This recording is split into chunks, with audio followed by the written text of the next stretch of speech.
Historic preservation is an important way for us to connect to our past.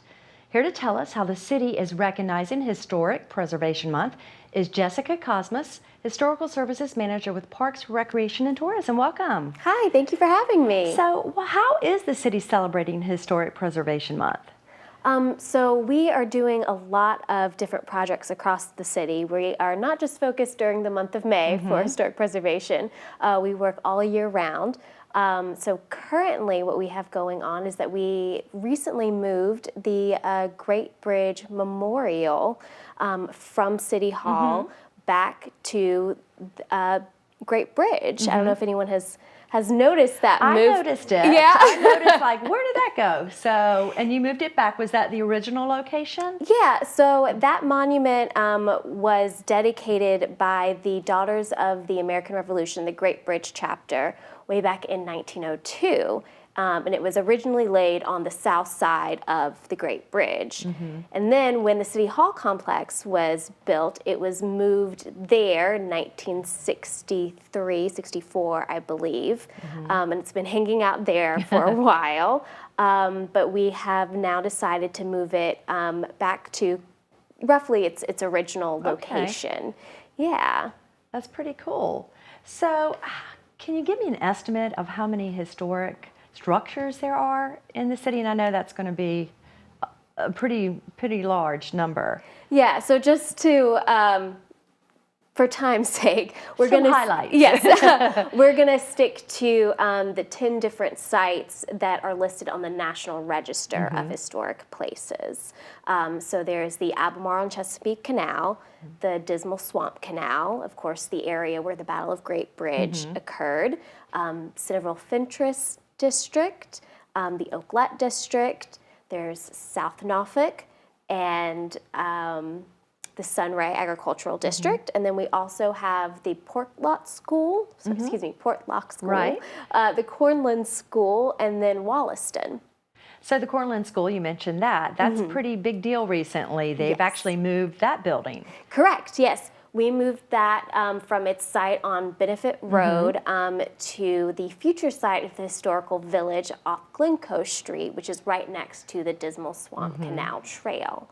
Yeah, so we're really excited about that. And in March, we celebrated the appropriation of federal funding that will go towards restoring that building and then also developing the village there. And I know you're also working on some videos with actual alumni of the Cornland School. Yes.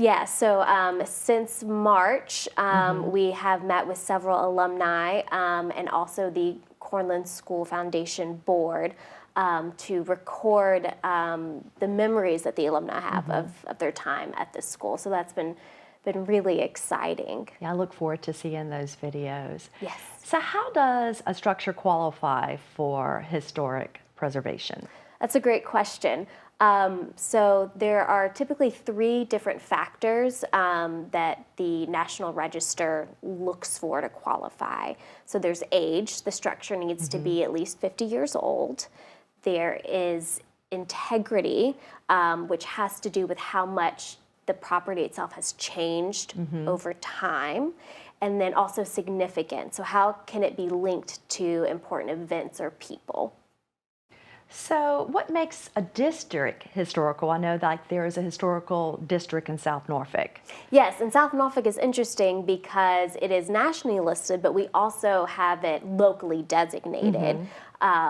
So with the district, the way it's currently defined is that there's the northern border of Poindexter, Richmond to the south, and in between Hull and Seaboard Avenue. So that's about 750 structures, and part of it has to do with that integrity factor that we're talking about. When that neighborhood was developed from the early 1900s through the 1940s, kind of before World War II, a lot of those homes and structures have stayed the same. So that's something that kind of And those homes, distinguishes it. are beautiful, like the Yes. architecture. You can just see a difference in the historical area as opposed to like maybe a newer area, South Norfolk or Portlock. So if someone was to buy a home, say in that district, what guidelines would they have to follow? So they would actually reach out to the City of Chesapeake planning department. They have specific design guidelines, and a lot of those apply to exterior modifications that you would make on the home. And a lot of those changes, you know, say like a paint color, those could easily be approved by staff. However, if you're doing major projects, that's something that would need to go to the Board of Historic and Architectural Review. Okay, and I know I've been through South Norfolk. I actually was born and raised in South Norfolk. Oh, So neat. just it's exciting just to see some of these older homes just be refurbished and bring back that era almost, Yes. the look Yes, of that era. exactly. So tell us about the historical preservation videos. I've seen them on the website. Yeah, so that was something that was started last May, that was done by our Historic Preservation Commission, and then also our Parks Administrator, Anna Elizovich. It was really kind of her passion project. This was before I was hired by the city. And so she wanted to do different videos on the sites that are listed on the National Register, but also talk about the history of each of the different planning areas and some of the different neighborhoods that make up Chesapeake. So it's a great way to go look at the heritage in your city. Yeah, absolutely. So we are continuing that series. So we have plans to do some videos on Rivercrest, Indian River, and Greenbrier, and then also Camelot.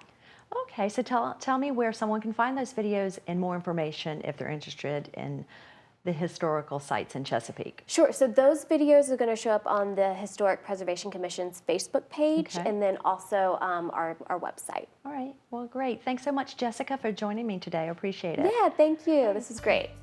Well, that does it for this edition of A Closer Look, and we'll see you next time.